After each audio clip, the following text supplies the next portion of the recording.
3 and 9 ducked into a mountain cave on the outskirts of Luzon. They had fled from the Emperor as fast as their legs could carry them, and were now completely out of breath. As they sat there together, 9 told 3 everything she had kept from him up till then.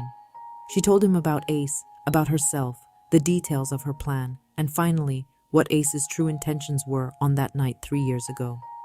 At the start, 3 occasionally chimed in or asked questions, but as the conversation went on, he fell silent.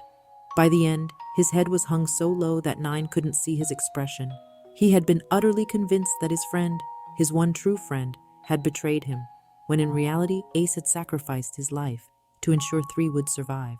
And as thanks for that incredibly selfless act, 3 had not only killed him, but had spent the past 3 years despising his memory. Then came his sister, risking her life to save her brother's killer.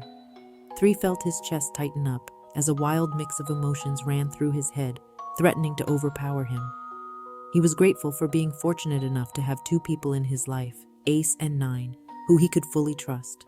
At the same time, he felt a bottomless well of anger burst up. Anger at himself, the pathetic excuse for a human being that he was. Battered by his storm of emotions, his breathing became increasingly ragged. S, are you crying? 9 looked on in concern, having finished her story. She didn't need a response, however. 3's pained silence spoke volumes. I'm fine. He said, returning to his usual blunt tone. Is there anything I can do to make you feel better? 9 asked. I said I'm fine. Despite his words, 3's head still hung low. You're an awful actor, but you're an even worse liar when you're not performing. You know that? 3 sunk down to his knees. 9 moved over to him, taking his head in her hands. She began gently ruffling his hair, like a mother comforting a child. Everything's okay now. She murmured gently. It's all okay.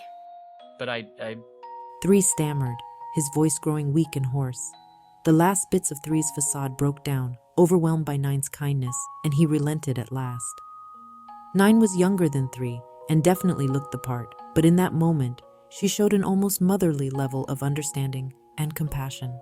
For someone like 3, who grew up without that warmth, it was his first time being comforted by someone, his first time feeling the warmth of family. I know how strong you've had to be, S.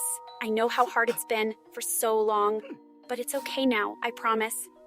No longer able to hold his emotions back, he finally broke down. A lifetime's worth of tears came flooding out of his eyes all at once. I'm such a wretched excuse for He sobbed, no longer able to control his voice in the slightest. Hot tears poured down his cheeks, staining the cool floor of the cave. That's not true. You know that's not true. 9 said softly, continuing to run her fingers through his hair. Why am I still alive? Why isn't Ace here instead? He weakly slammed his fist against the ground in frustration. Not another word of that. I won't hear it. You're the one who's been there for me the past few years. You, S. But it's because of me that Ace... Listen, that just means you need to fight twice as hard. You're living for him too now. I... 3's words failed him as he was overtaken by sobbing, his years of pain and suffering pouring out of him. After some time, 3 was able to calm himself down somewhat and regain his composure. I'm here for you so you don't have to cry. 9 told him. But if you ever want to, then that's okay too. So which is it then? 3 retorted, his detached demeanor creeping back. He suddenly became aware of the fact he was in her arms and hurriedly pulled away, immediately shifting the conversation back toward exchanging information in an attempt to mask his sudden embarrassment. They finished catching up and turned their attention to their current predicament. So the Overseer had figured me out. He knew I was going to try to make a run for it. And that's why you moved to strike first, in order to outmaneuver him. 3 thought out loud. That's right. I've been watching the whole time waiting for the perfect opportunity to take him down. I wish you'd told me beforehand. And let you spoil the element of surprise with your awful acting skills. 9 gave a wry grin. Yeah, I don't think so. 3's face scrunched up a bit. Both 9 and the Emperor had caught on to his plan, so there was little room to defend himself in that regard. I chose the moment he'd be the most distracted. 9 continued, switching to a serious expression. My timing was perfect, and my preparations were more than enough. But despite all that... Despite everything, Despite being buried under a pile of massive boulders, the Emperor was still very much alive. No matter how much she thought, 9 simply couldn't figure out how it was possible. It's likely his power at work. 3 said. He had said the same thing earlier, right as they took off running. What exactly is his power? 9 asked. I'm fairly certain he can control gravity somehow. 3 said. He did something similar when Ace and I fought him 3 years ago. 3 wrenched open a bitter, painful memory and began relaying what he remembered to 9. He and Ace had been able to fend off the first 2 pairs of assailants sent after them by the organization, but then they had come to face the Emperor. Even with the element of surprise on their side, even when they coordinated their attacks perfectly, facing him proved exceptionally difficult. They found their bodies heavy and clumsy, and their movements lacked precision and skill. The Emperor, on the other hand, was nimble as could be, almost inhumanly so, and the 2 were quickly overpowered. So, what do you think? 3 looked at 9, awaiting her input. There was no sign of him starting any cast or charge up, so I doubt he's using arts. She said, her brow furrowed in thought. As for a portable gravity manipulation device small enough for a single person to carry and conceal, well, given modern technology, it's seriously hard to imagine. He might have an artifact or something like it. An avalanche couldn't kill him, and he has enough precise control to be able to move individual stones and boulders. 9 scratched her head in frustration. This sucks. We really don't have a lot to go on here. She paused, thinking a moment more, and then continued. In any case, unless something major changes, he's too powerful for us. Any attempt at a direct attack is going to result in our deaths.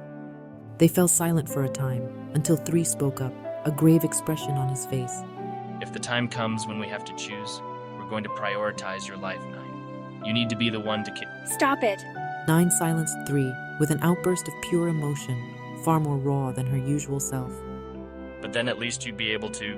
If you die, I'm going right after you. She shouted. I'll do it myself if I have to. The calm, motherly figure from before was nowhere to be seen. 9 was in a frenzy now, almost like a child throwing a tantrum. Regardless of her tone, however, her words were heartfelt and earnest. I can't go back to not being able to sleep.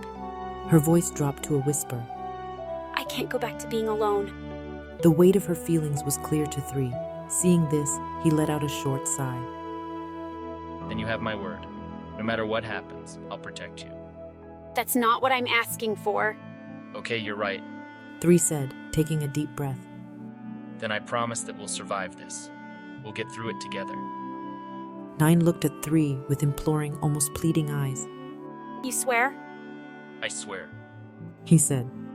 Now, if we're going to have any chance at all, we'll need to do everything perfectly.